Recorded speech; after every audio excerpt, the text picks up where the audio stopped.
उधर रुके आप सब एक मिनट बताइएगा, आपकी जमानत खारिज हुई है, क्या कहेंगे? यार ये फसाइयत है, कोई चीज़ उनके पास है नहीं। चलो हाई कोर्ट से हो जाएगी। और ये जिनकी ईमा पर की जा रही है उन्हें भी हम कहते हैं इंसाफ और कानून हाथ में ना लें।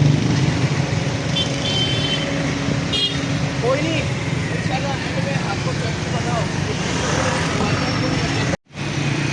उधर रुके आप सब एक मिनट बताइएगा, आपकी जमानत खारिज हुई है, क्या कहेंगे? यार ये फसाइयत है, कोई चीज़ उनके पास है नहीं। चलो हाई कोर्ट से हो जाएगी।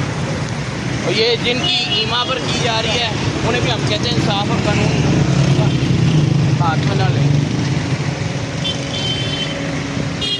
कोई नहीं, इंशाल्लाह एंड में आपको कैसे बताओ।